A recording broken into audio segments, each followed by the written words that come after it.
Omnicorp presents Dissecting the 80s. I am Triplano, one half of the Mega Podcasting Powers, and joining me today for this special presentation is my tag team partner, the Macho Man Drew. Super. different. It's the same energy. Different, but the same. Different brand. Same energy. Also, you didn't say your name. Andrew Leno. Okay. Yes, I did have that thought several times during this, which is fascinating to me because I don't think of James Cameron as somebody who can take himself not seriously. But the Terminator 2 3D experience in Universal is sort of a Robocop-y thing, which is like certainly not the same as the other Terminator stuff. I can see that. But Robocop is turning, is it 35 or 40? Gotta be 35, right? It feels more mid-80s. Yeah. 35. And so we are celebrating by first time watch for me. First time watch for you? Yeah, I've seen parodies and I've seen people on the internet play the Robocop VHS game. Oh, like a FMV type thing? No, it's like it's sort of like old, like very original Seen It, where basically like they play the tape. And it'll be like you find a spot on the tape that says like precinct or like wherever you are on the board, and you watch the clip, and it'll be like you take damage or whatever. Huh. Well, anyway, we watched RoboCop, not the VHS game version of it, and you know what that means. We gotta go back. We gotta go dissect the 80s. It's your less effective cop. Something's got your less effective cop. When the mega powers explode. I'm talking about the 80s. Oh, yeah. Great Scott. Cream of the crop. Oh, yeah. Mega power, yeah. When this baby hits 88 miles per hour, you're gonna see some serious shit. So I've seen like pieces of this movie, like probably on cable and certainly the same way you have, but I've never like pointedly sat down and watched it. And I was not really sure what I was getting into here. And in hindsight, I feel stupid for thinking that because Verhoeven directed Starship Troopers, which is a movie I revisited in the past couple of years and is incredibly good. Like, so good. I've heard a lot of good things. Very much. Yeah, it's. I think he also did Showgirls. He did. He has one of the weirdest filmographies, maybe of anyone. But he does violent satire really incredibly well. That's the hook with both this and Starship Troopers. I have not seen Showgirls. I've probably, like... I knew of it because I knew there was nudity in it, but it was like that movie had so much nudity that like no parent would let you rent that. Yeah, no. It's like that was like everyone's like, no, I don't think so. It was like that and striptease were like off limits. Like that one's Demi Moore, like, right? Yeah. I the one I always remember because our neighbor was like, "Did you watch this? I mean, it's fine if you want to see Demi Moore's boobs, but it's not really much of a movie." But yeah, so that, those were verboten for that. But so I never watched this, and then I just couldn't get over how much I liked so much of this. It starts off right in the beginning. I knew I'd be on board with this movie with the fake heart commercial that they run. Well, I honestly really love all of the TV stuff that they show, like the news the news segments and the commercials. Mm-hmm. Like they are all. I wish there was more of them. Like, I almost wish it was kind of that, like, there's a word for it when your movie is like there's a movie that looks like it's all on someone's laptop, like it's a girl's father trying to find her. So it's like... Yeah, that John Cho movie. Yes, thank you. So, like, if it was like that, where it was just, like, someone flipping through the channels and it would just, that's how we got the story of RoboCop, was through, like, news updates and bulletins. Yeah. That I would watch that version of it 100%, and, like, you'd have, like, interstitials. I will say, if you like that thing, I know I've recommended it at large, but I'm not sure if you've ever actually watched it, but you should check out WNUF Halloween Special, which is, like, kind of the energy you're talking about. Okay. I have not checked it out. It's the one made by that local guy in Baltimore. So I've met him a few times. Right. I wouldn't call us friends or anything, but he's a nice person, and his movie is very cool. Put that on your Halloween list. It's short and fun, and it's like the gimmick is it's a news broadcast that goes awry, and it has like fake commercials, and it looks like a TV tape. Okay, tape rad. Off television kind of thing. But yeah, you should check that out. But anyway, the news stuff is amazing. The fake commercials are amazing. The weird, I'd buy that for $1 is amazing. So what is that show supposed to be? Is it supposed to be like porn's on TV? Because that's the vibe I get. I think it's like Three's Company taken to its like raunchiest is the vibe I got, right? Because like I've never actually watched a Three's Company, but what I know of Three's Company is like people tell me I'm the blonde one. The women, of the women, okay. No, I'm clearly not Tony Danza. No, it's the one John Ritter. Yeah, I'm clearly not John Ritter.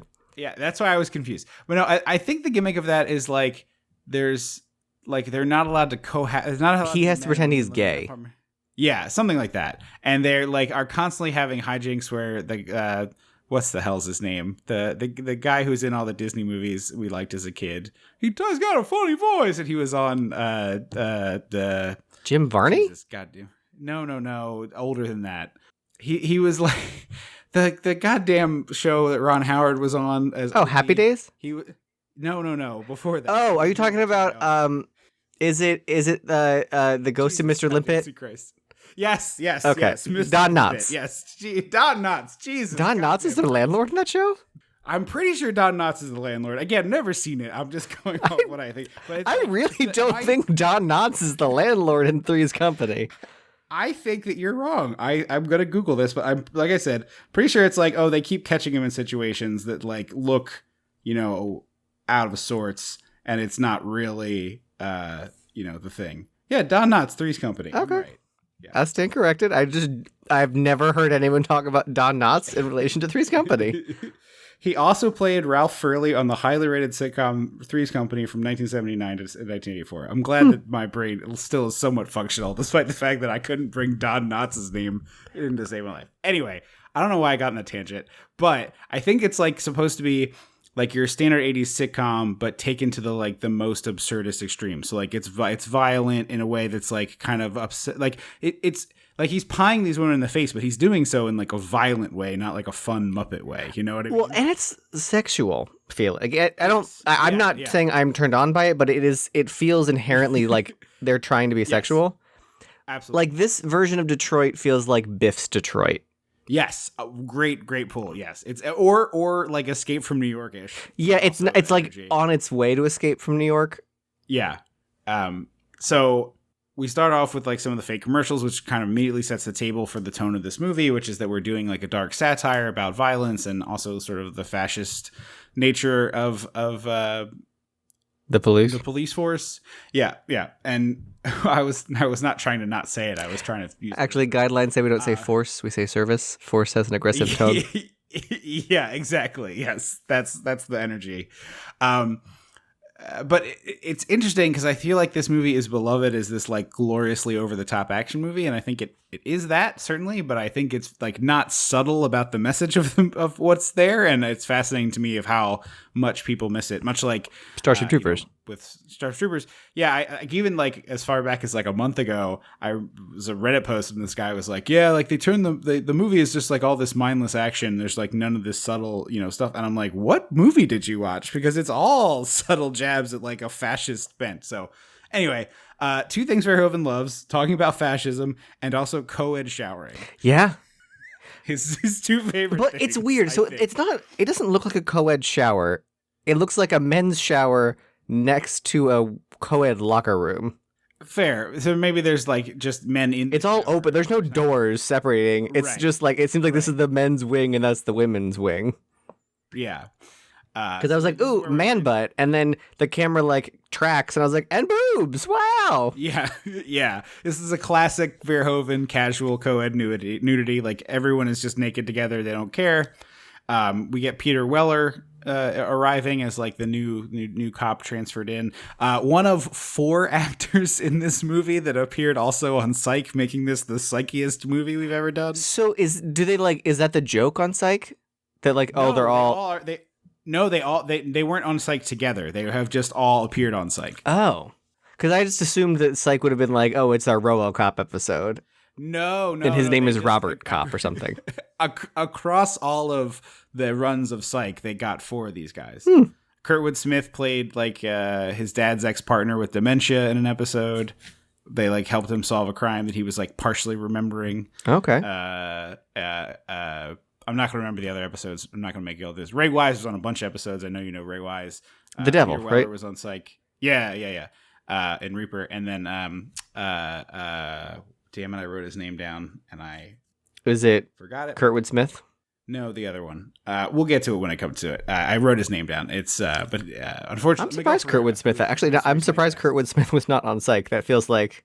No, Kurtwood Smith was on Psych. I was just trying to remember Miguel Ferrer's name. Kurtwood Smith played Henry's ex-partner who had to. Oh, that was him. Okay, gotcha. Yes. Yeah. Anyway, so we've got a nice fracas in the lobby, which I think the introduction of this character is fantastic. You see her competent, she's capable, she's good at her job. She's Chris Hargensen again.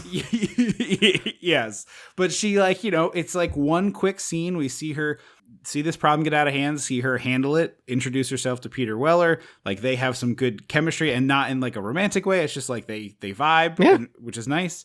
And she's great. She's really, really good in this. And I have written her name down. Both her and Nancy Allen is her real name, but I call her Chris Hargensen because that's burned into my brain forever. Yeah, I think the character's name is Lisa, but thank you for getting that.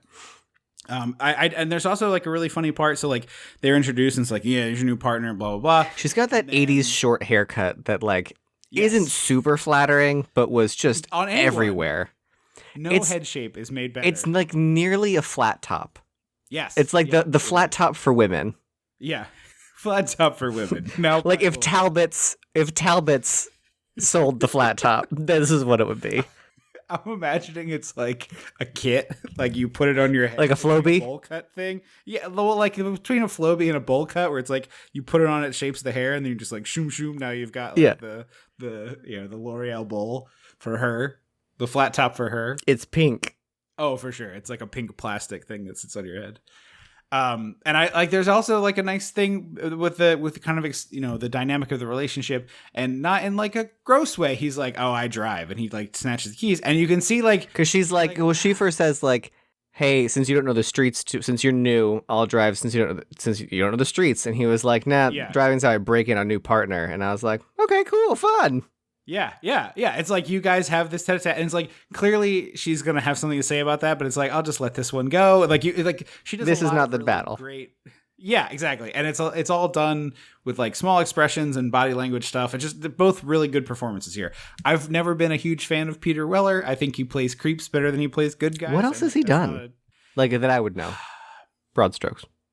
Yeah, he plays villains a lot. He was definitely a villain in one of those Star Treks, or like a pseudo villain, if not one of the big one, like one of the more recent Star Treks. Oh, he's definitely he's a greasy looking guy. I'm not saying anything that Peter Weller isn't aware of. He has a type, and so I'm sure you've seen him in other stuff other than Psych. But coming to mind, I can't pull it for you right now. I'm sorry. Oh, okay.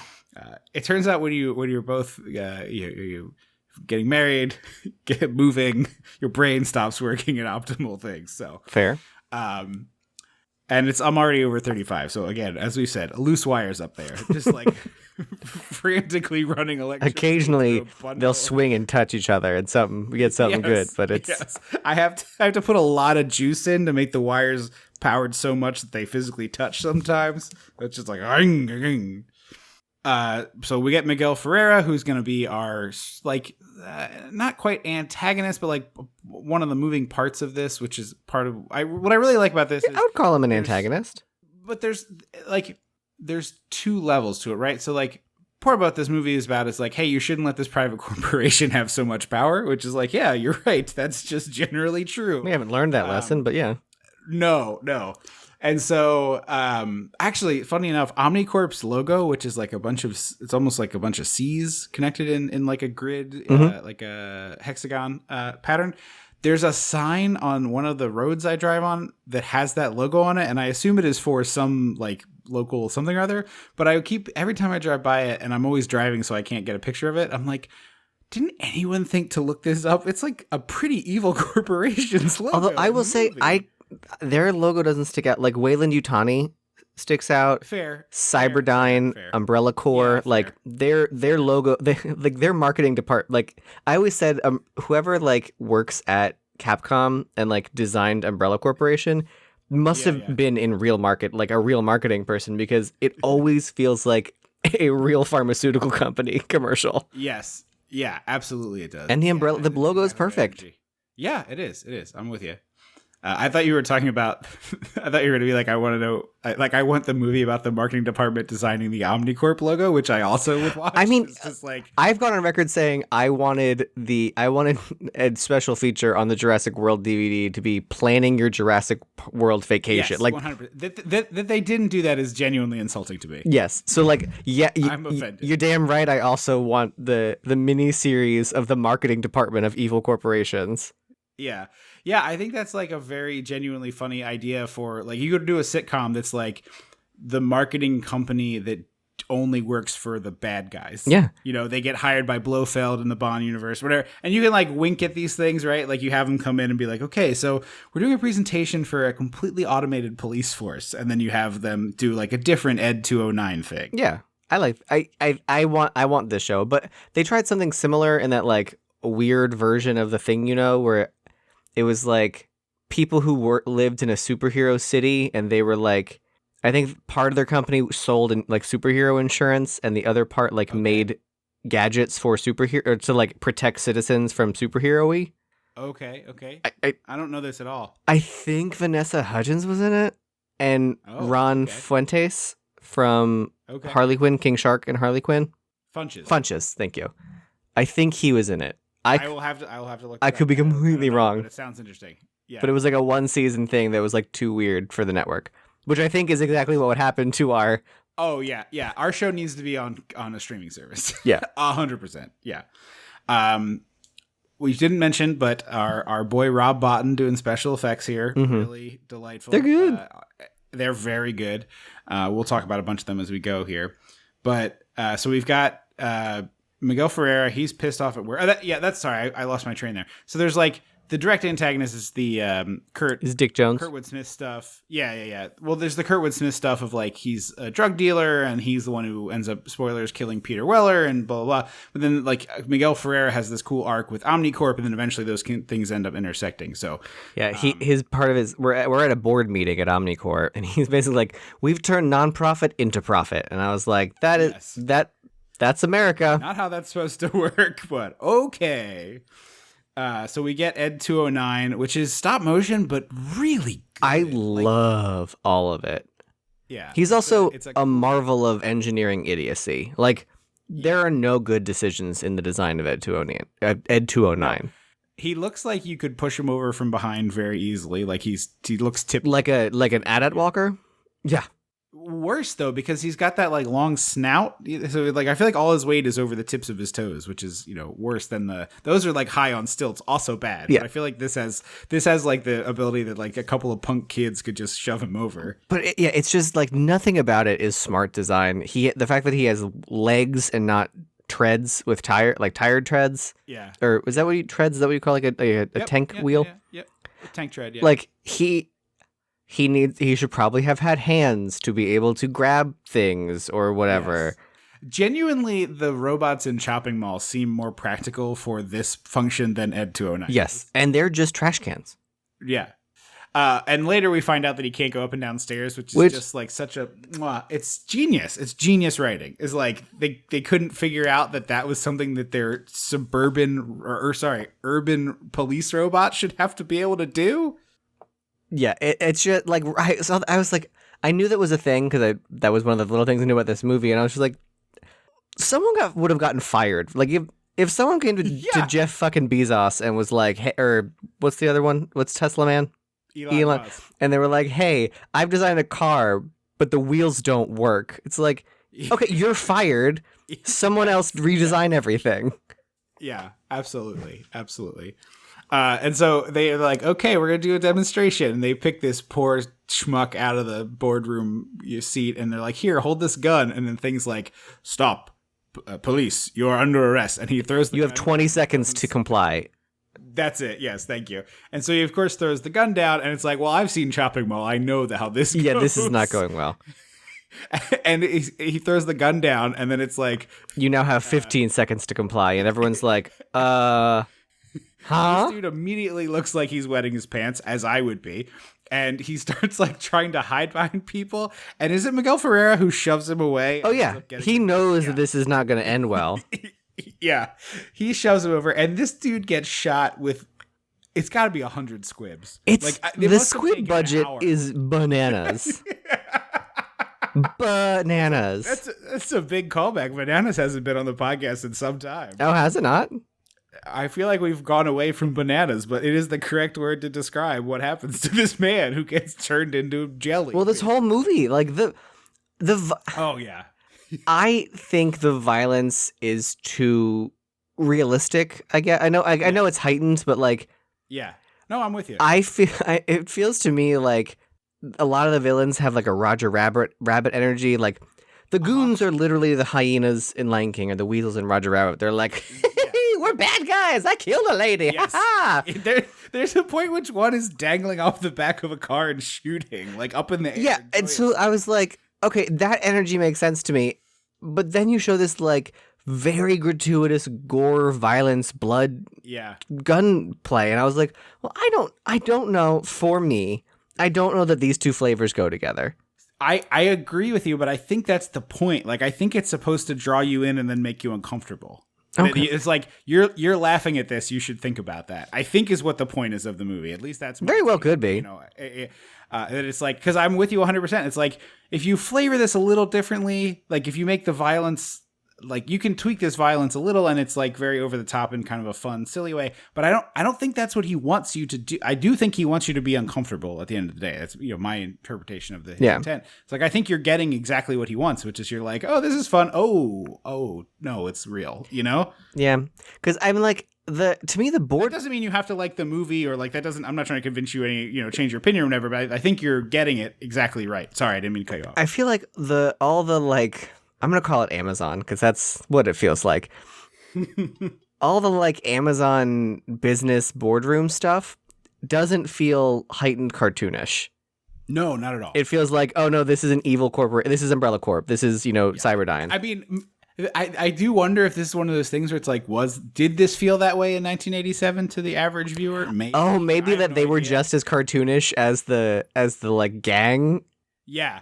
But now it's like we have this is a documentary. Yes.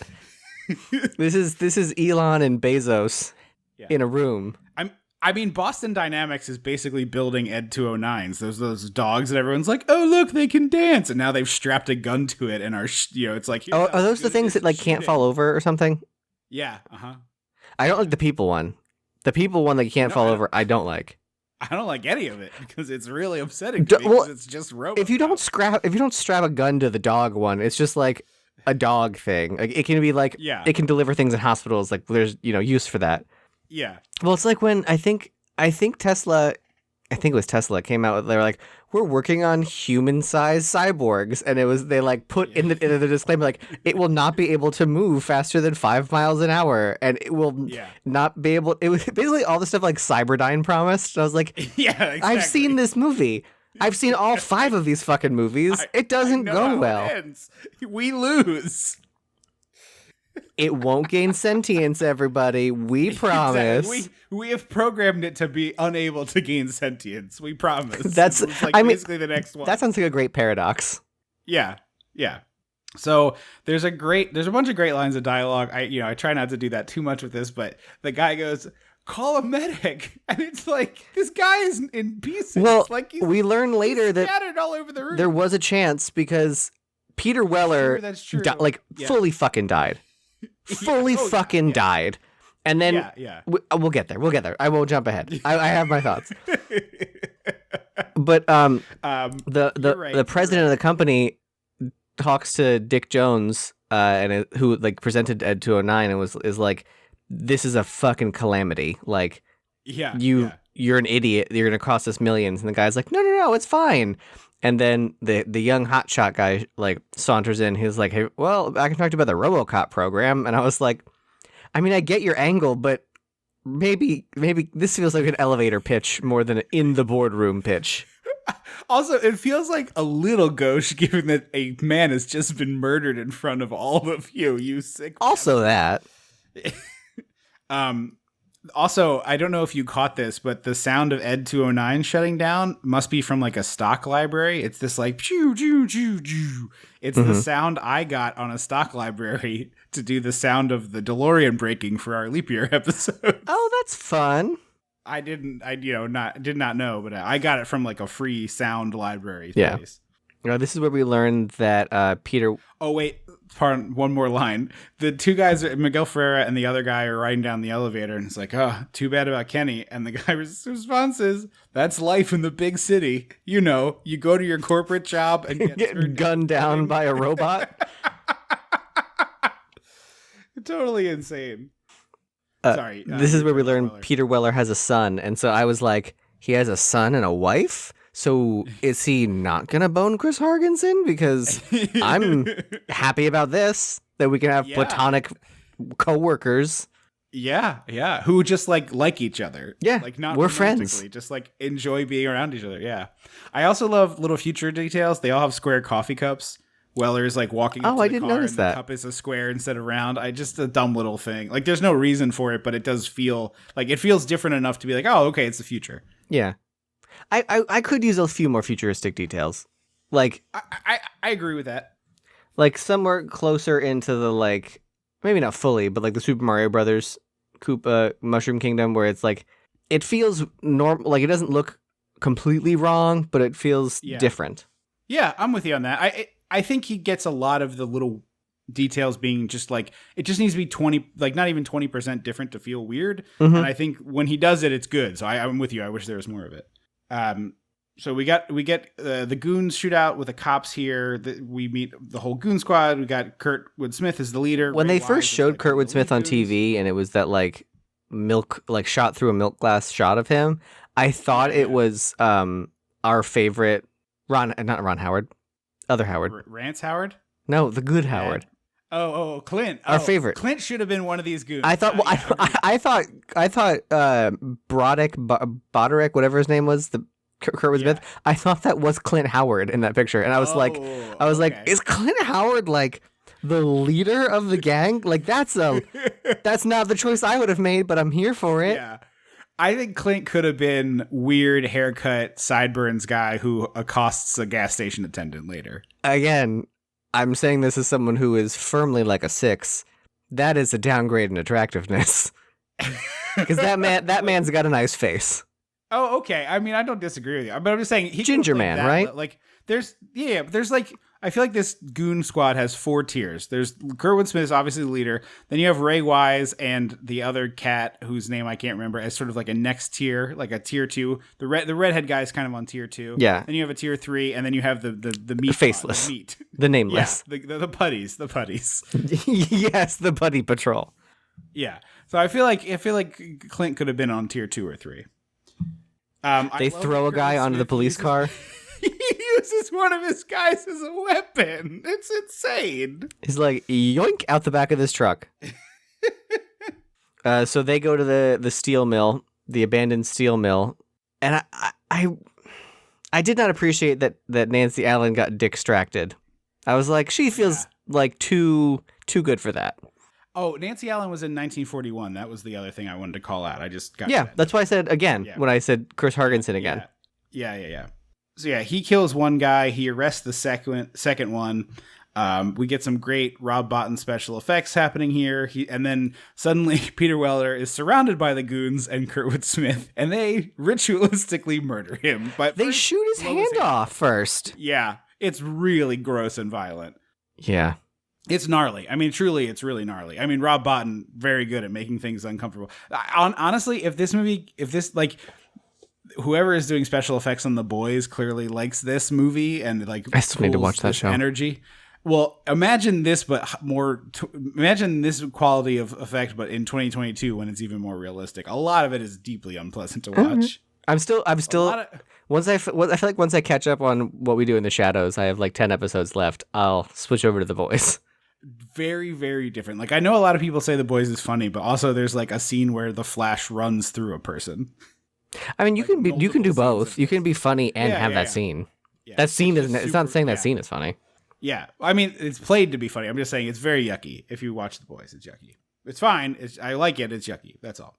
So he gets totally, absolutely torn apart by bullets. Like truly one of the wildest things I've ever seen. Like he looks like by the end of it, if he took a swig of water, it would come like shooting out of him, out of the holes in his chest, like he was like a haunted house ghost. Yeah, absolutely. Like one of the hands goes, then his arm is missing, and part of a leg is missing. He gets like 10 or 12 through the body. Then they finally shoot him in the head, and it's like, okay, at least it's over. Like, no, he's still alive somehow. He should not be alive. Also, this is my petition for streaming services to have an audio setting for this movie has like a heavy gunplay setting in the movie. Because the audio mixing, it blows. And there's no way it was like that in a movie theater. Yeah. Well, here's the thing that drives me particularly mad. I have surround sound. I took the time to not only set up, but properly calibrate it with the little doohickey that comes with it. Like I don't like a lot of times these problems are because you're watching it on TV speakers and it's mixed down to 2 channels, which is like, it sucks in surround sound too. Like, fix this. Yeah. So I have to like keep a hand. I'm like, what are they saying? And then it's like, oh, I see guns. I got to turn it down. Yeah. I have watched so many movies late at night with subtitles and the volume down because I don't want to wake my wife up. And it's just like, this is stupid. Like I shouldn't have to be like up and down 20 volume clicks every single second of every scene. Because nothing has a knob anymore. If we had the knob and it was a dial, sure. The volume button should be calibrated to be like, push it for 1, hold it for 10. So you can go from like 30 to 20 in 1 second. Oh, I like that. But yeah, no, I think because they have the like, English, German, Mandarin languages for the audio. I'm a normal human and I don't give a shit about the gun volume. Yeah, exactly. Turn the guns down, please. Explosions too. Same diff. Yeah. But so yeah, he gets like shot to hell, covered in bullets, a bullet in his head. And then they cut to him on a gurney, rush through a hospital, and they have the like oxygen squeezy pump in his mouth. And I was like, he's not dead. I think this might be one of those situations where it's like, he's not like he's alive enough that the organs are still functional and they're like trying to keep the body working enough to make his organs still salvageable. I don't know. 'Cause I don't think it doesn't feel like they're bringing him to the hospital to make him a Robocop.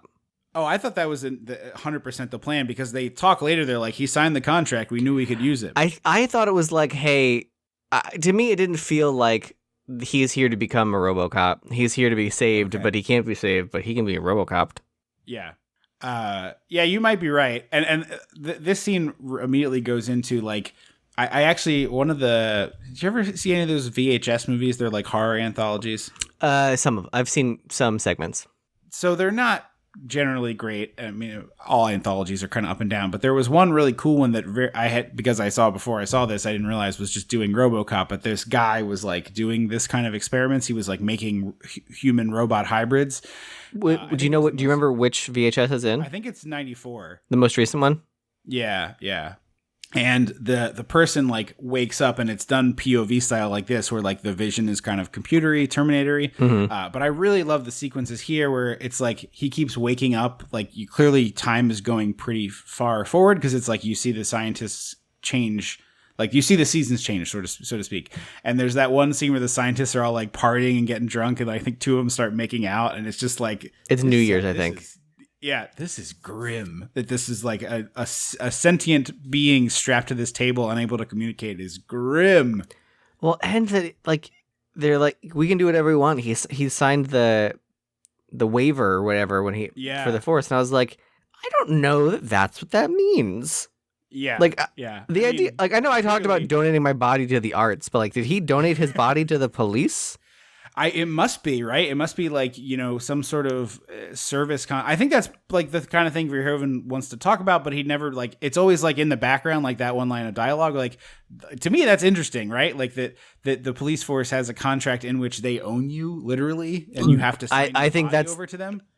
I would like if Verhoeven was a little more specific. I think is how I generally seem to feel about his stuff is like, I know you're making good points, and I think I understand the points you're making. I just wish you were like 2% more specific. Yeah, I agree with that. I think it is like my hunch has always been he does exactly what he thinks he can get away with, like what he can slip by without them being like, all right, hold on, what are you doing here? What's this? Yeah. What did you put in our movie? But yeah, it would be nice if, he could have done more. I 100% agreement. Also, frankly, I think it's weird that there isn't a single question or news segment or interview, whatever, where anyone asks who he was. Right. Because, like, he clearly was a human cop before he was a Robocop. Absolutely he was, yeah. Like, he has a human-ass chin and mouth. Like, that's the only part you can see. Like, it's clearly human. And there's never any question of, like, well, who is he? Who was he? Like... Or why? Like, why does it need to be... Like, why isn't it just all a robot? Why does it need to have human body Don't even parts? get me fucking started. Every time that there's some kind of, like, half human, half whatever... It's always like, oh, I'm half human. Yeah, the human half you is shit. That's the worst part of you. If you're like in Sabrina, she's like, I'm half mortal, half witch. I'm like, yeah, the mortal part sucks, dude. You know what witches don't do? Get old, die, get diseases. You know what humans do? All of that. I think that being immortal would be a real curse. Well, if you're alone immortal, Personally. if you're immortal in a group, like if you're what we do in the shadows, if you're vampires, you're just like whatever.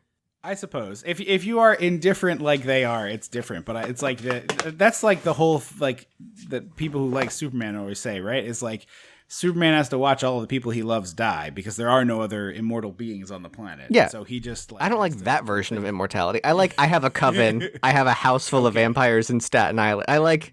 Got it. I have a And crew. A rotating cast of familiars. Yeah, we're all together, but we rotate the other people, the periphery.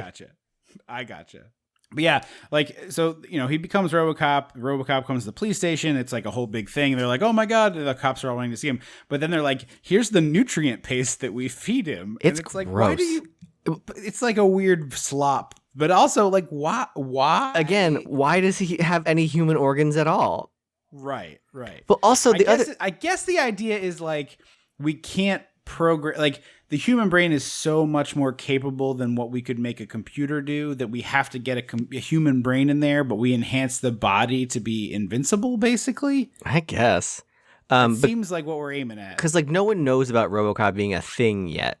So the police the police people just see like the silhouette through the frosted glass, and so they're all running to see like what is this thing? Like OCP has just walked because they own. Oh, did we mention that they own the police? No, but we should have mentioned Omnicorp literally owns the police. Yes, and so they're like, hey, we've commandeered this like basement, and so I've seen the Bob's Burgers segment of RoboCop, RoboStash, or yeah, RoboStash. I think that's right. Yeah, a lot.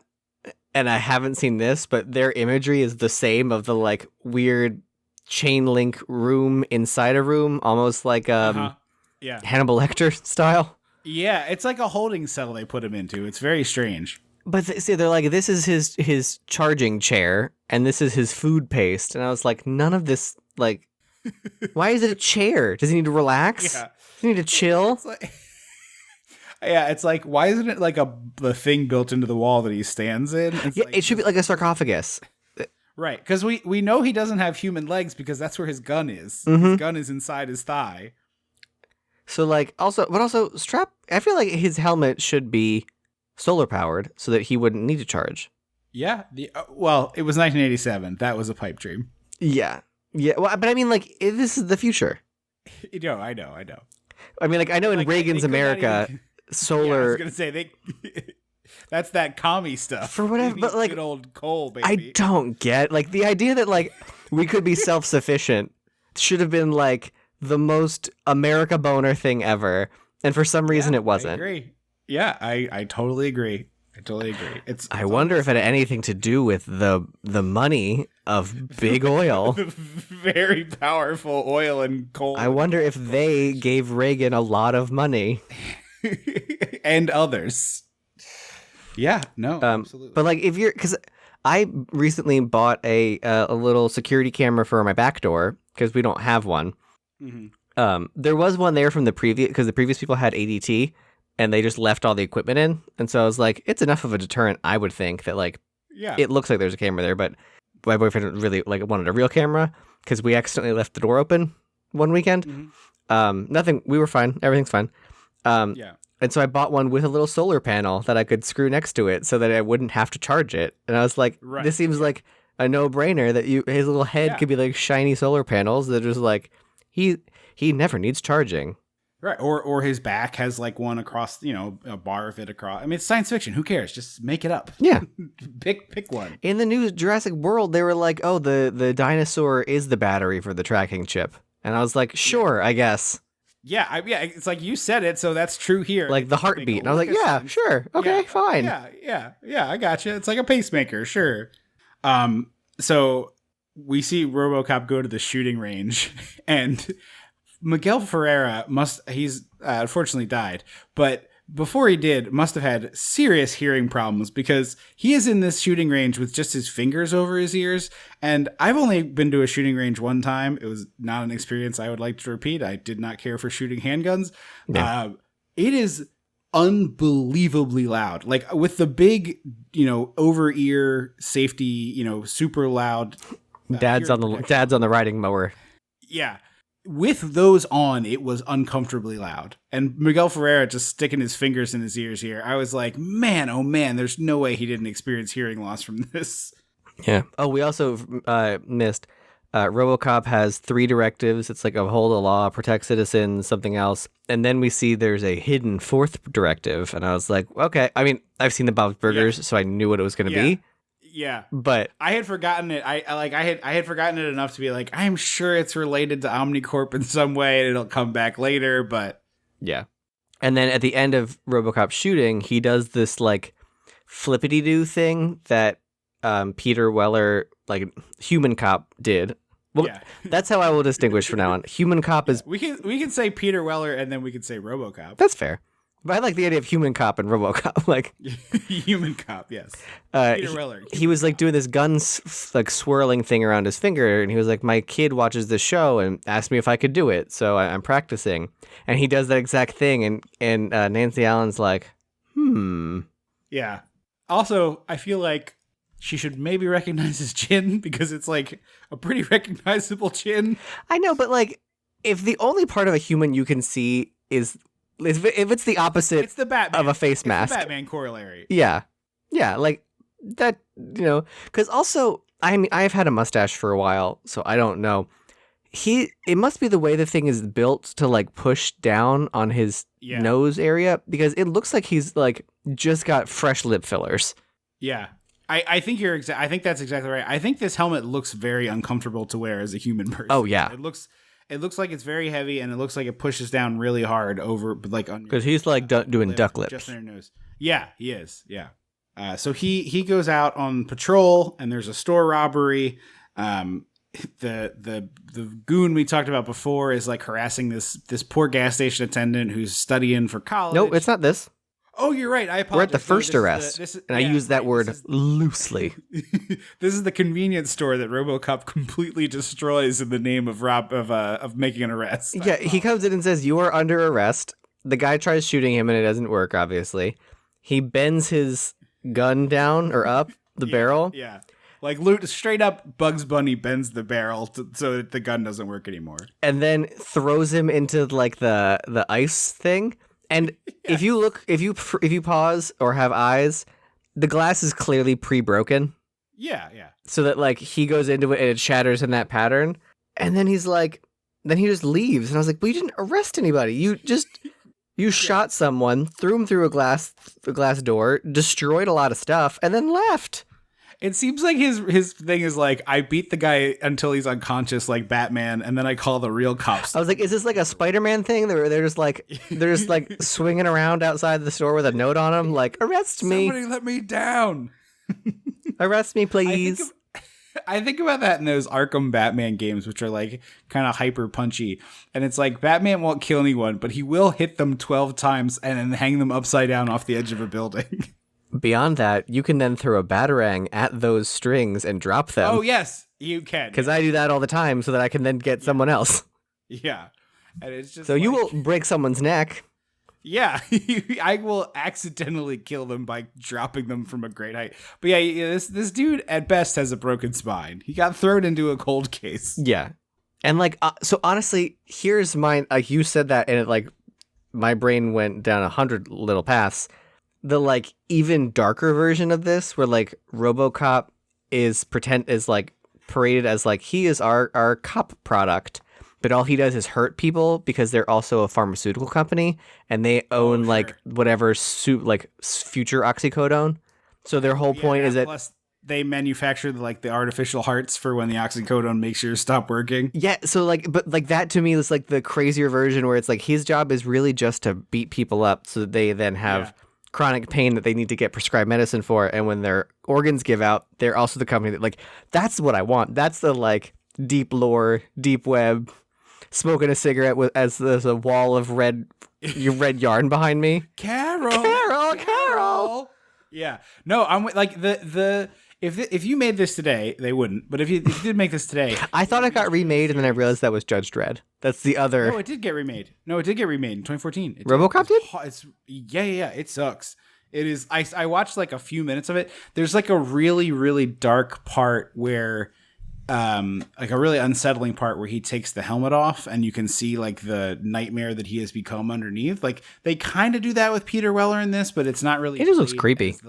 But they show him take the helmet off in the new one, and it's like, I am not human, and I think like I know that I was human and I'm not anymore, and I'm like a hideous monster sort of vibes, like a Frankenstein-y sort of thing. So that one scene I saw out of context is pretty cool, but largely the movie looks like it does not understand what this is at all. Cops are cool. I didn't see it, so someone can tell you, but my guess is that it's just like a cool action movie about a robot cop. Robert Cop. That's what I know more than this movie is. There's a picture online of some like Canal Street toy for Robert Cop. It's RoboCop in there, but the packaging says Robert Cop. So my friend and I always went half Robert, half cop. RoboCop in there. It's sort of RoboCop in there, but it is like if you described RoboCop to a blind person. I mean, the toy is clearly RoboCop. It's got got the stupid chin. There was a San Diego Comic-Con exclusive version of like a real RoboCop toy that was the box was changed to be Robert Cop. Are you serious? Mm-hmm. It's because like of that meme image? NECA toy. Yeah. They did like 200 or 2,000 or some very small number. I love that. Comic-Con. Yeah. So he now interrupts a sexually assault in progress. Have you ever seen the funny internet version of this scene? No. Okay. So the whole gimmick with this scene, and they originally were going to film it a different way, and then they like on set thought this was way better. But what happens is the guy who is about to commit sexual assault is holding this woman up and kind of using her as a shield, and so RoboCop shoots him in the dick through her dress, like through her skirt. He can scan. Yeah, he can see where her legs are because of his robot vision, and he's like, okay, I can just shoot through that, and he shoots the guy square in the dick. But if you Google RoboCop deleted scene or RoboCop, I think it's deleted scene, but this sketch group did this scene with like pretty decent costumes, but it like really focuses on the dick being shot off. Like, there's a lot of dicks. There's just a lot of dicks. But this version of it, it's like he shoots through the woman's skirt, hits this guy square in the dick, and of course he starts freaking out. The friend starts freaking out, and the woman, like, if someone shot a bullet between my knees, like no matter how wide my knees were and how much it saved my life, it would be the most traumatizing thing that ever happened to me. You know, I've lived a pretty lucky life, I guess. I mean, to be fair, what happened 5 seconds before was very nearly a sex crime. So yeah. I think she's just probably in shock. Yeah. But she's like very chill about this happening, and then it's just kind of like walking over to him and being like, "You saved me." Well, she's trying to hug him because she's clearly like overwhelmed, and he's like, "I will call a rape crisis center." Yes. So yeah, this is like I should have said at the beginning. Your move, creep. Of him. Yeah. Your move, creep is a very good RoboCop line. And then there's a hostage situation across town with an elected official being taken hostage. So RoboCop, of course, like comes in to be part of this. The thermal view is really cool. He like scans through the wall and then like punches through the wall and yanks the bad guy out, which is kind of cool. Yeah, it's a little insane. Yeah. Because the follow-up is he then throws him out a window. So that's what I wrote. Oh, so RoboCop is as effective as our actual police. Got it. Yeah. He doesn't do any. You'd never see RoboCop arrest a single fucking person.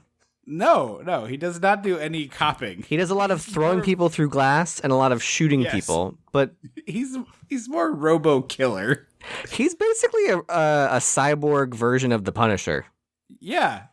Then we get this really great ad for nuclear battleship, essentially. Yes, it's so good. The game is called Nukem. Which, like, yeah. And then we cut to a news broadcast of them talking about Robocop. And this comes up a lot in things where they're like, this is going to be the end of crime. And, like, the concept of the end of crime is hilarious to me because... Yeah. What? How? I mean, I think the wink wink is like, we're going to kill all the criminals. Yes, but just in general, the concept of the end of crime, like, it can't, there's no such thing as the end of crime. Well, there is if you create like a fascist state in which all crimes are punishable by death, which is sort of what Robocop does. It's like robbery, death, sexual assault, but then like death. the guys who run OCP are doing crimes. They're all doing white collar crimes. Yeah, well, that's the unspoken thing. We're not talking about white collar crimes here. We're definitely talking about blue collar crime. Is that the opposite? I know white collar crimes is a thing. I just assumed that was a way of saying white people. Like, they didn't do violent crimes. Right. I mean, you're not wrong that it gets used in that shorthand. I am just saying blue collar crime because it has to be the opposite, but I don't know the answer, to be clear. Because it's always like, we're going to put an end to crime. And I'm like, well, are you talking about all crime? Are you talking about all crime? Right. It's sort of the same, like the opposite of the purge things. It's like all crime is legal, except you can't do this, you can't do this, you can't do this, you can't do this. Anything with the powerful people is off limits, but anything else is fine. You can't kill senators. Everything else is fine. Level 6 and above. Right, and no nukes and no killing of elected officials, but everything else is fair game. It's so funny because it's just America, right? The Purge. Like you've seen more of than I have. I've seen a bunch, but one of the Purge movies touches on Purge tourism, which is where people from other companies come here on Purge night. Yeah, but I was like, so what happens if someone like is like crossing the border out of the America? Oh, you should see Purge 5 because border crossings on Purge night is a thing. Out of America or into America? Into America. I'm talking about out of America because it's like. Well, that's not. It's a crime to flee your country if you're if you're running away. Oh, so you're saying like someone does an embezzlement and then they run away. And then they're like the crime of fleeing the country wouldn't help you. Is legal. That wouldn't help because you will then be a fugitive, not on Purge night. Well, yeah, but for Purge night, when you leave, when you get gone, getting gone becomes not a crime, but then you are gone and that is a crime. You see the paradox? Yeah, so you just have to go to wherever Roman Polanski went, where they don't extradite. Yeah. That's why the Purge movies rule, because every question you have about them eventually gets answered. Yeah, doesn't a lot of it happen in the show though? A lot of questions are answered in the show. No. The show does some like fleshing out of the broader, like hospitals are off limits and shit. Yeah. So we're in the corporate bathroom or the executive bathroom, and the young executive who came up with RoboCop is like shitting on Dick Jones, who came up with Ed 209. Yeah. And then the guy's like, Dick Jones is like, I had deals with the military for Ed 209 and all these blah, blah, blah. Like, who cares if it didn't work? We made money. And I was like, that sounds like Reaganomics in one sentence, which is then trickled down into contemporary business. He says they have a $600 million contract for parts. Mm-hmm. Annually. Yes. Which, like, again, who cares if it doesn't work? We made money is just like... Right. That's just what the problem is now. Yes, absolutely. Yeah, no, you're 100% right. But I do love the fact that this all gets torn down by the fact that the guy who he was talking shit about was taking a shit. Yeah, that's true. So then RoboCop has a dream, like a memory of his past life, of his human cop life, and he just walks out, and Chris Hargensen tries to be like, "Hey, I know it's you, Murphy. That's his name." Murphy, yeah. I know it's you, Murphy, and he's like, "Somewhere there is a crime happening," and he leaves. Yeah. Also, this part with him ripping out the cage is funny to me because at one point RoboCop appeared in WCW wrestling and ripped open a cage to free a good guy. So really? He could help in a wrestling match. Yes. They had a person dressed as RoboCop take Ice Age to get down to the ring because he couldn't walk in the costume. And those costumes are hard to walk in. I did C-3PO. no fault of the man in the costume. I'm just saying it was a bad idea for television to have him walk down a ramp when he couldn't see. Then he ripped open a cage door and freed a wrestler who like ran into the match. That's fun. But yeah, Miguel Ferreira chews out Anne and the boss being like, how'd you let him get out of here? Blah, blah, blah, blah, blah. He also then says, she's like, I just asked him his name. He goes, he doesn't have a name. He's a program. And I was like, a program that was clearly once a human. Like, right.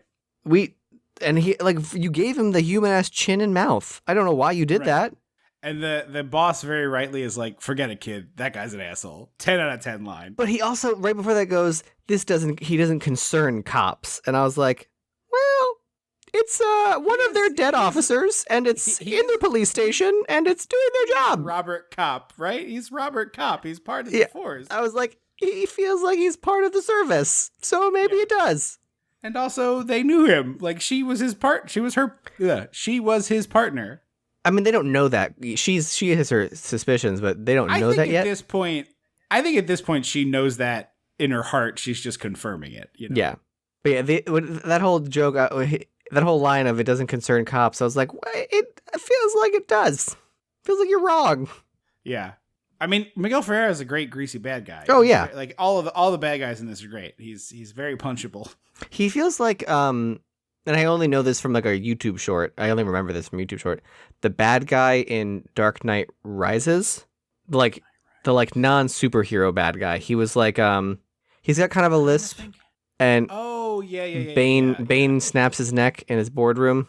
Is he also? Is it also the guy who was in the one Star Wars, one of the more recent ones, Krennic? I don't know. I have only ever seen. I saw the first of the new Star Wars, and I did not see anything after that.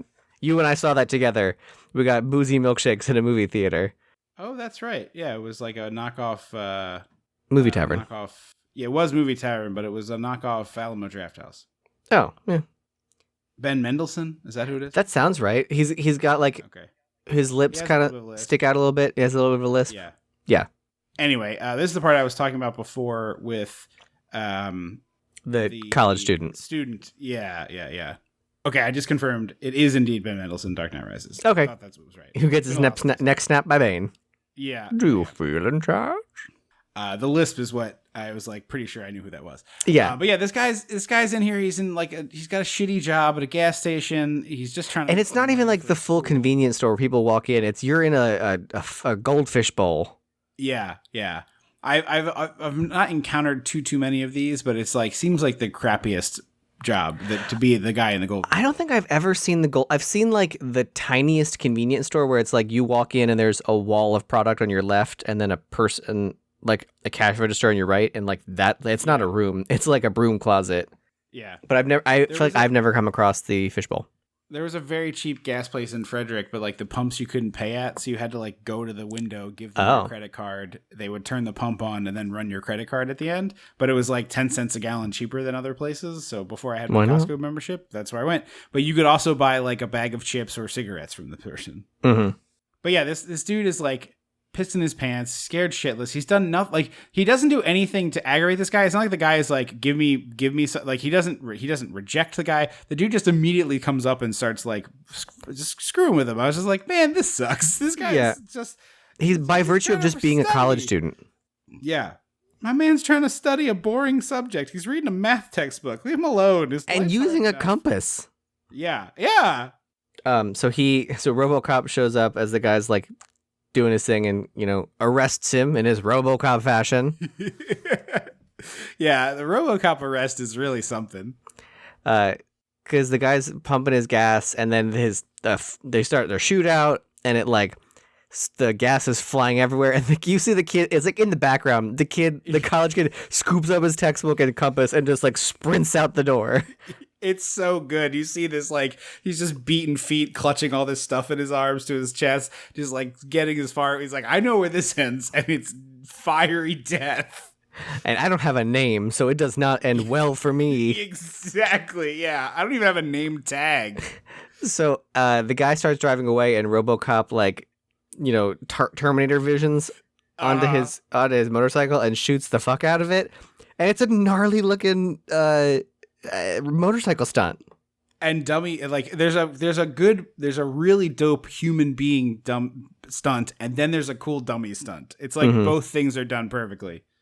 So RoboCop And busts. then a huge explosion. Well, Just yeah, like naturally. the whole gas station goes up. Yeah, sorry. It's like the Elvira gas station explosion. Yeah. So RoboCop busts into the precinct computer room, and the one cop's trying to stop him, and it's like, I feel like, hey, buddy, this ain't gonna happen, dude. Yeah. But also, like, he is technically a cop, so he should have access to this. Although you would think his brain would be the database, but I get the visual. I mean, yeah, it's also to do Chekhov's fist data spike. For some reason, he like his version of the R2D2 like boop boop boop is the little a spike that comes out. Yeah, I mean it's just a spike. There's another way to describe it. It's a spike. Wide at the bottom, pointing at the top, spike that shoots out of his knuckle. And he like plugs it in, twists it around. It doesn't even look like a headphone jack or anything, or like an aux cord. It just looks like a spike keyhole. Yeah. Oh, his side. Yes. Yeah. Because like it in a normal robot situation, that would be like an aux. That could be like an aux, dongle. Dongle? Sure. Right. Yeah. But no, it's just like a dangerous looking spike. And so he finds the man and known accomplices and sees Kurtwood Smith, and he's like, I know what I have to do. He also sees his own file at this point, I think, and like that's where he finds out he's dead. Lives. Yeah. It's like, you're dead, and this is your address. So he goes home, and I thought this was done really well. It's like he's walking through the house that's clearly been like the family just like picked up and left. They like didn't even pack all their stuff. It's a weird version of packed up and left though, because what we find out later is that the wife was so bereft after he died that she just left. But it looks like she left in the middle of the night without telling anyone, is what it looks like. Yeah. But that's not what the vibe we got. Before we learned that, I was like, oh, is this a thing where it's like you had housing because you were a cop and then they just threw your wife out on the street? Because that's what I thought we were. That would have been better. Yeah, I thought we were building to a scene where like Peter Weller sees his homeless wife and child, and he like tries to help them, and they think he's a monster and run away from him, and that's what I was. Or we get Sweeney Todd where he doesn't know it's his wife and he kills her. Spoiler alert for Sweeney Todd. Yeah, you just ruined that musical. I have no plans on seeing. So, I think like any version of these would interesting. Not that I think this movie needs to add stuff. No, I think it's a very good movie. But I was like, he walks. This is what this is building to. Yeah. He walks into the house and there's a screen with like a Max Headroom looking real estate agent talking to him, and he's going through the house and it switches from like what he's seeing to like his memory. But there's this weird. So it's very 80s, early 90s version of like what high class stuff is, where it's like nothing really makes sense. Yes. Where like the fireplace is not attached to a wall. It's a structure built in the middle of the room. Yes. That like cuts the room in half, kind of, right. but with Seems angles on the side. Practical. Yeah. Everything is glass or mirrors or just like slick tile. Yeah. But there's the fireplace It's Go ahead. Basically that like the lap of 80s luxury was the idea that you could just hose everything down if you decided to commit a very bloody murder. Or do cocaine off a lot of surfaces. Yeah. But he's like standing at the edge of the fireplace structure, and it's in the flashback, so because his kid is there, and there's this weird empty pocket on the fireplace structure with like a pipe in it, and I was like, yeah, what is this? I thought it was like, did they just pull the fire? Like they pulled some of the mechanism of the fireplace out on their way out or something? But it looks like it's part of the flashback with his kids. So that's why I was like, wait a minute. Yeah. I don't know. This kid only ever did this movie. He was like cast for this, and that was it. I wonder if he was just like, wasn't an actor. He just was like someone's kid. Yeah, it could be. I didn't dig too deep on it, but I was like, oh, has this kid been in other things? No, he's not. I also love the way they're like flipping back and forth, like, it's like the human memory and then what the robot is seeing currently. Back and forth. Just really well put together. And he punches the TV screen on his way out. That's at like the real estate agent. Yeah, I didn't catch at first that the TV was a digital real estate agent, and then like eventually when it clicked, I was like, oh, that was kind of crazy, and that's like another future touch. And then him punching it was like, yeah, that feels right. Yeah. It's very, because they walk in and it literally is like, hello, shopper, take a look around at the open floor plan or whatever. Yeah. So he goes to a dance club to arrest someone else. When the guy pulls out his gun, Robocop like karate chops it, and someone just catches it while they're dancing. So good. Ray Wise is this goon, and it goes flying, and the dude holds up the gun like he just caught a foul ball at a ball game. Yeah. We go to Miguel Ferrera's house, and he is blowing rails and blathering incessantly with a couple of women. It is a lot of cocaine on this table, and then she dumps a lot of cocaine on her chest. Yeah. She's like, "Come over here." It's like honestly, it feels like this woman is like, if I get him high enough, I won't have to sleep with him, and maybe he'll have a heart attack. There you go. It's but like, then you don't get honestly, money unless you plan on robbing him. You're not getting money out of that. I don't think it's money. I think she works at the company. I think. Oh, you think?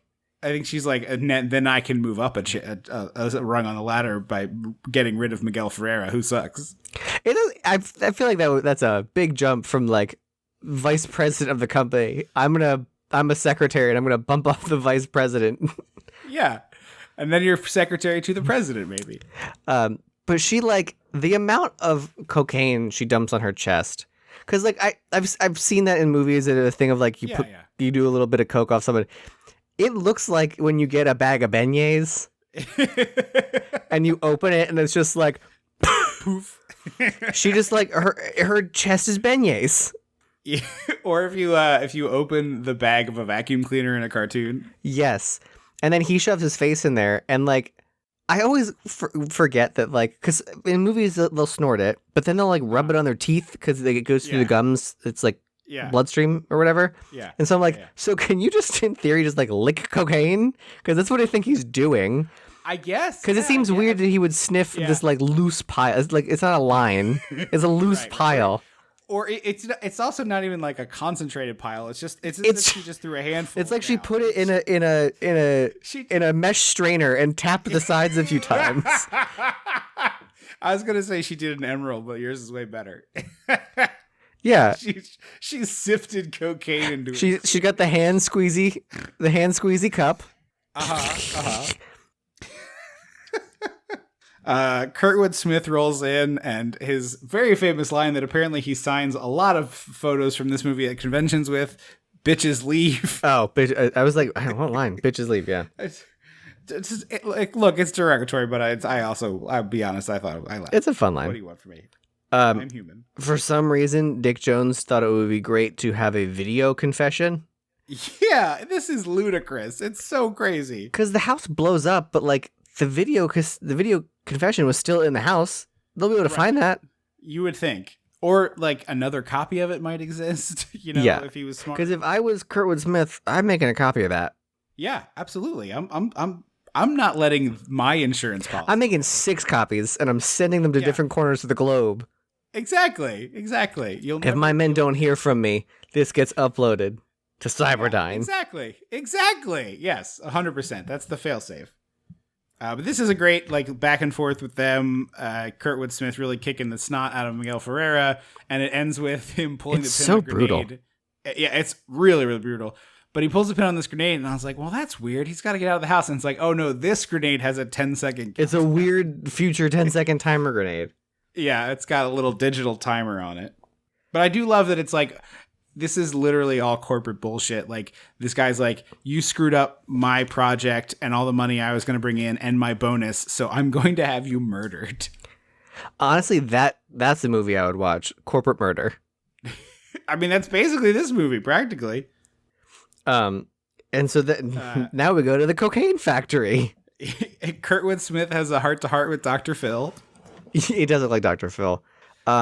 Honestly, this cocaine factory feels like what Dare told us drugs were going to be like. 100%. 1,000,000%. Yes, this is exactly right. Which I'll be honest, I have no memories of what Dare told me. But it feels like this is what they were describing, what drugs were going to look like.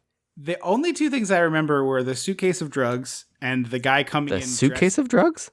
Yeah, they had this little thing that was like, this is what pills look like. This is what marijuana looks like. This is what cocaine looks like. This is what heroin looks like. In like little bags. I don't think it was the real drugs. I think it was probably. I would assume not. Yeah. And then another time where the guy came in, I swear to God this is real, and he was like, air quotes, dressed like he was in a gang, which consisted of like a bandana and like an A-frame, like a button-down shirt where you only button the button at your neck so it's like wide open, which like he just looked like one of the Mexican wrestlers in WCW that I was watching at the time, and I remember being like, I don't think those guys read like they're in a gang. Like, what are you saying? This feels weird. Was it like that Michael Scott thing from The Office? Basically, yes, yeah. Yeah, I have no memory of Dare other than the lion. I don't remember the lion. He was the mascot. I mean, I don't think he ever like came to the school, but I remember he was like the mascot on the t-shirts or whatever. I see. This leads to what I've written down, which I'm very proud of, as the insane shootout with so many dead stuntmen in fabulous outfits. Yes. Also, it's weird that it's like an old medieval wooden door, and RoboCop can't break through it. No. Like, I guess it's got that bar across it, which is like he'd have to completely dismantle the door. But like, I'm saying he can't break through a wooden door. Yeah, like, I mean, he punched through a wall earlier. Right. Yeah, you'd think he would just keep punching around the what is that thing called? The bar across the latch thing. Yeah, there's a word for it. A little latch. It's like a big. It goes across. I know what you're talking about. I can't. Yeah, people use a broom in movies a lot to do it. Yeah. He also picks up Kurtwood Smith and throws him through like 6 windows, but he won't kill him. I also can't figure out because RoboCop walks in and the cop's like, "Get out of here, you bastard!" And I'm like, shouldn't we have the like Batman effect by now? Like, shouldn't people be afraid of RoboCop at this point? Yeah, it's like the I don't think everyone has to be, but nobody is, and that's weird. The news keeps covering him as like he's like visiting a school, and kids are like, "It's RoboCop, yay!" And it's like the news report should be like, "RoboCop killed 5 more people in the process of committing petty crimes today." It's like, this guy was someone jaywalked and was shot in the legs. Yes, exactly. It's like, this guy was robbing a convenience store of $4 to $5, let's be honest, $100, and RoboCop caused $48,000 worth of damage to the store, which needs to be completely rebuilt. A woman put her blinkers on in a no parking zone so she could run and drop something off at a door, and RoboCop smashed her car.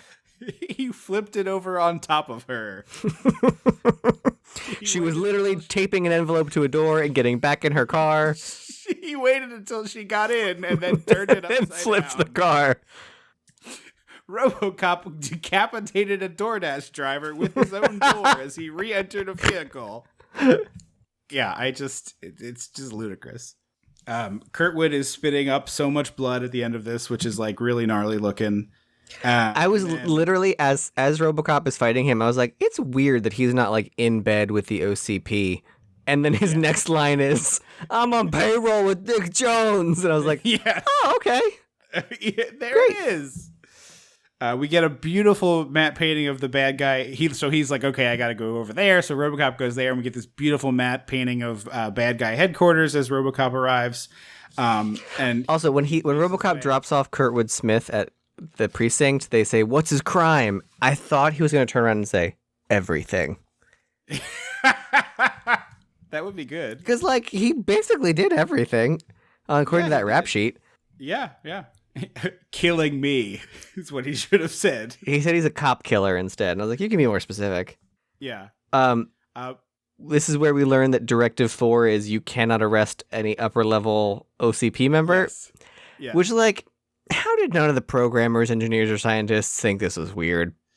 Or, like, make it bigger. Like, if I'm that scientist, I'm like, well, shit, I'm putting my name in here directly. You also can't arrest Bob Anderson for anything.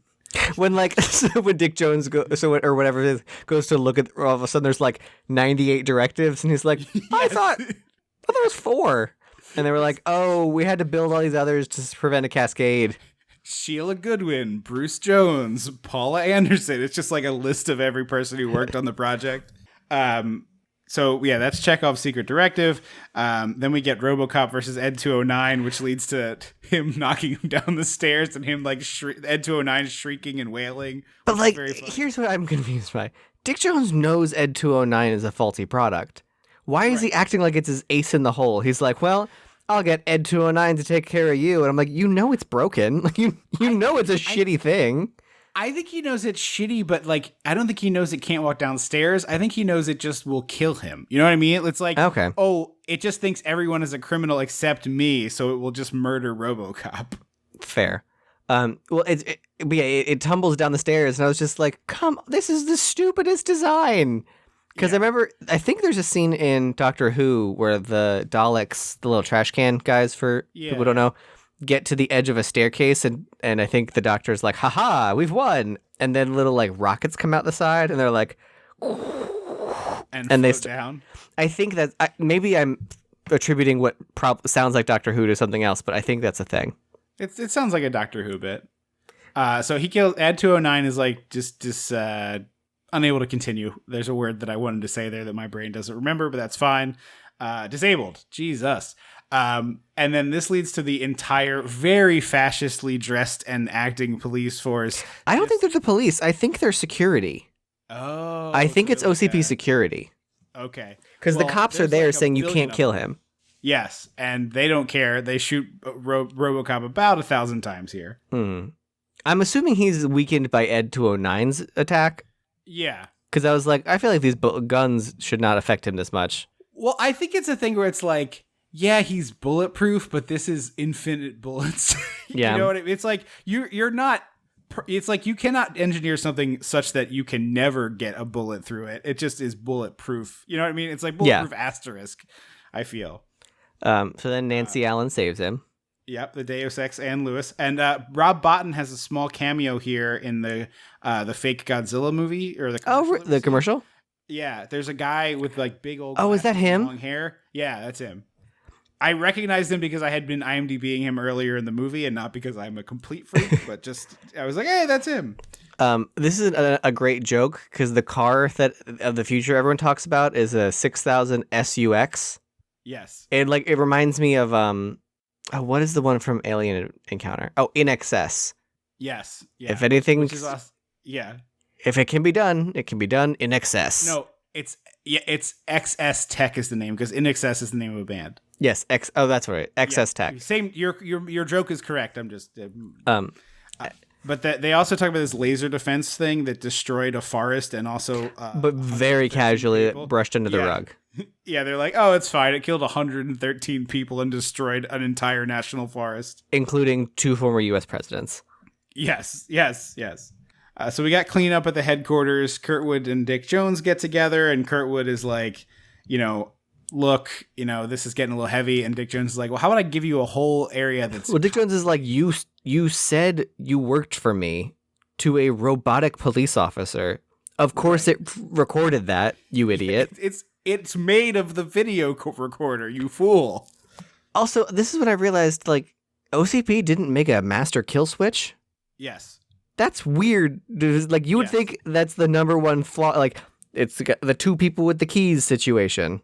Well, especially on the Ed 209, they couldn't turn him off, and they had to, like, literally unplug him. It's like, well, okay, for the Robocop program, we need to build in a failsafe. Yeah. Robocop is fixing himself here. We also, really real quick, Dick Jones has a really beautiful rich man's version of working class people where he's like, well, Kurtwood Smith, you can walk away from this, but we're going to start construction in 2 months, and that's a lot of poor people in trailers, which means prostitution and gambling. So that seems like your wheelhouse. And I was like, that is so hilariously what like out of touch rich white man thinks of people. Yeah. We're going to have a shanty town. Isn't that what you want? How much can a banana cost? $10? Yeah. So Robocop's like using a screwdriver and taking himself apart. I think this looks really cool. Like it looks like the kind of drill guns they use at like NASCAR. The kind the pit crew uses to take wheels off. Yeah. And then they sort of like they use this mirror to sort of hide the stuff that's going on with the special effects and with the stuff that's. I have to say the makeup is good. It doesn't look bad. It's very good. No, but I'm saying it's just like very clever. Like they use this mirror and it's positioned in such a way that they can hide some of the stuff that they're doing. It's just smart film technique when you see it. Oh, Nancy Allen also hid him out in the place where he died. Yes, which is a weird choice to be. Yeah. So we got from, this is like the big thing with the two of them where she's like, let me help you. And he's like, I don't want your help. This is too dangerous. And she brings him baby food and he shoots it, which is weird. She said, well, she also says like, we're partners. I'm like, well, I want to use a cyborg. Like, right. And also it was like, respectfully, like 2 days. Like, I think you're getting a little bit overly exerted here. Like theoretically, Jimmy Olsen is Superman's partner, but he's just a regular dude. Right. So we have this fun montage of chaos in Detroit. We talk about the car that you mentioned, that one of the goons has acquired one. I will say, and this sounds awful. Other than like, there's more cop killings than there had been. What exactly are the police striking about? They're striking over them not bringing in more police, I think, and like not. They don't have the right equipment. They're overwhelmed. Because it wasn't really clear what it just kept being like, well, the cops keep getting killed. And I'm like, well, that's part of what could happen at your job as a police officer. I think it's more like, you're just throwing us into this war zone. We're under-equipped. We're understaffed. We don't have enough people to do this. Like because I think one of the things in the very beginning is like mandatory double overtime for everybody, and it's like, what? Like, this is insane. That's sort of the vibe. Yeah. But it's chaos in Detroit. We have the SUX car that you talked about, and then we get introduced to this delightfully insane like gun, like an eraser. It would be my ideal gun in a game, in a video game. Where it's like one shot and you blow up the whole car, and then the two goons are like practicing it and just blowing shit up all over the street, which is kind of crazy. There are 2 gay F slurs, which I was like, we were so close. So close. There's 15 minutes left in this movie. Yeah, why? Anne is sleeping on a pile of rebar in the hideout. I don't know if you caught that. It's like the softest thing she could find was a pile of loose iron. Oh Jesus, I missed that. But the bad guys show up and they're like, let's get them. And so they're all like walking with their giant bazooka guns. Yeah. And Robocop does the stupidest thing I've ever seen anyone do in a movie. He's like above them on a catwalk and he throws a can that they all turn around away from him and shoot. And they're like, damn it. And then he goes, are you looking for me? And I was like, yeah. Well, why did you distract I thought the distraction was so that there was explosions, which means he could shoot people without being noticed. Right. Like Kurtwood Smith turns around and there's 3 dead men or something. Yeah, exactly. You could have taken a bunch of these guys out while they were not looking. Instead, now they're all shooting at you. Also, I didn't mention this before, but this is a good movie for bald dudes. You got Kurtwood Smith, Peter Weller, the redhead, Miguel Ferreira, bald or balding gentleman. So they're like, let's throw in some car chases into the gunfighting. Yeah. There's a really, really gnarly scene where a dude gets thrown into a vat of toxic waste. I loved it. Yeah, it's disgusting, but it's good disgusting. Because Robocop like jumps out of the way, so the car crashes in, and then the back of the van opens up, and all the water's pouring out, and like he looks like Toxic Avenger. Yes, he does, absolutely. And he's like, his hands are melting, and his lip is melting, and he goes up to who is the devil? It's Ray Wise. Ray Wise, and he's like, help me, and Ray Wise is like, blah. Get off me, man. Yeah. And he shoves him away into the path of an oncoming car, and he turns into pudding. He turns into a bag of soup. Yeah. Like, I was like, oh, he's going to get hit by the car. Holy shit, he's a bag of soup. Yeah. They literally did fill a bag with soup to shoot this scene, I think. Nancy Allen gets shot a bunch as she falls into a ravine. Robocop confronts Kurtwood Smith while Ray Wise gets the crane above him to drop a shitload of steel beams on him. Yes. Robocop gets buried in I-beams, which is just absurd looking. And then Nancy Allen blows up Ray Wise. Yeah, which is awesome looking. Really great explosion. And then Chekhov's fist spike as Kurtwood Smith comes to taunt Robocop. Well, taunts Robocop. He stabs him. He spears him, and Robocop has a geyser of blood. And I was like, why is there still that much blood in Robocop? Right. Yeah. It seems like more blood than would be required for this many body parts. And then like you said, his little data spike comes out and he stabs him in the head. Which I want to know how Robocop got around his prime directive of uphold the law.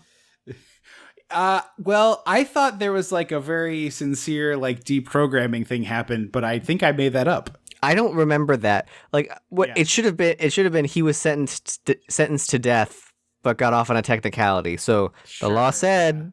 Yeah. So they go to. Well, there's a really sad part where RoboCop is like, "Don't worry, they'll put you back together. They always do." And I'm like, "Ooh, man." Yikes.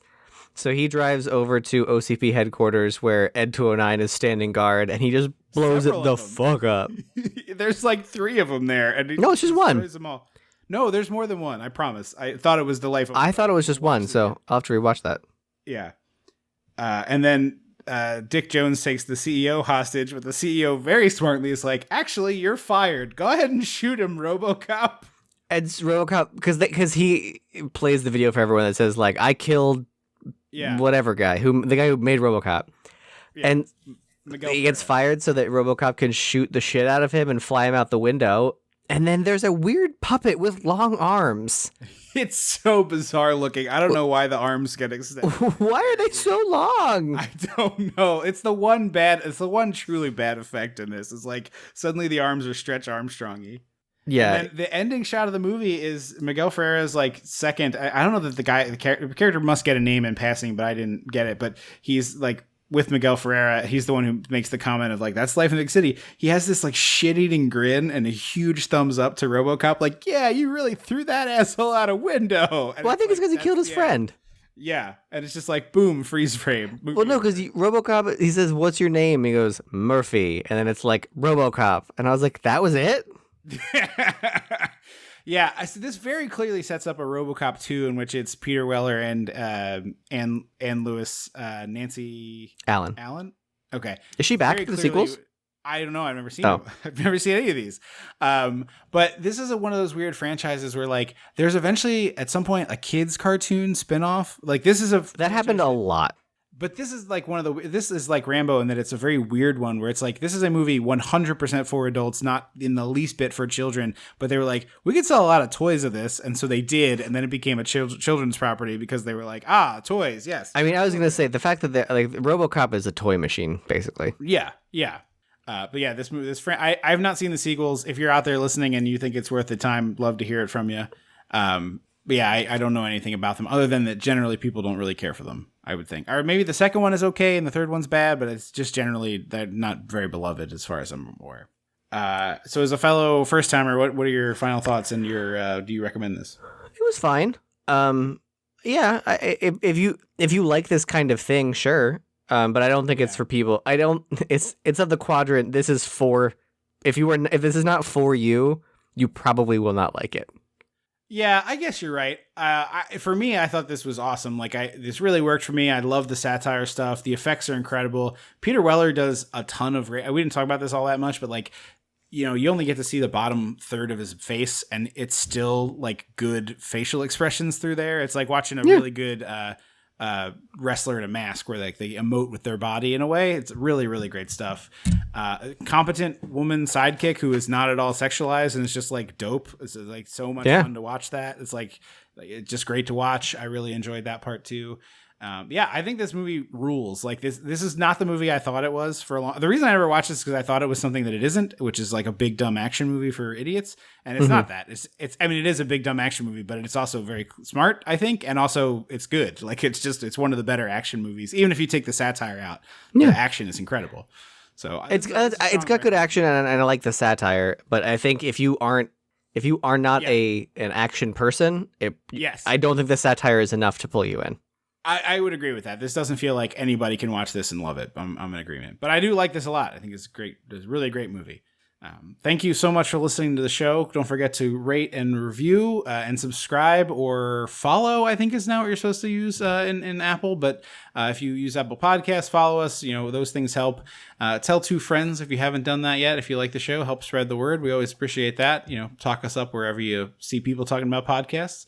We'll be back in 2 weeks for an episode on a movie I know Andrew's dying to cover is Death Becomes Her. One of my fucking favorites. I don't like it as much as you, but I did really enjoy this when I watched it not that long ago. And we're venturing into the 90s. You know, it's another big anniversary. 30 years for this one, I think, is 92. Yeah, 30 years.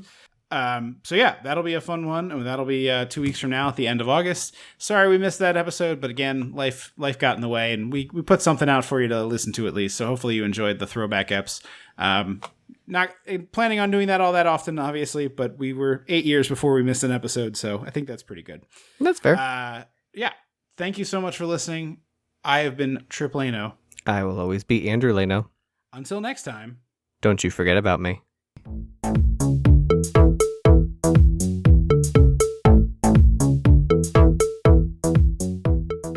Dissecting the 80s is a Chum Some of This production.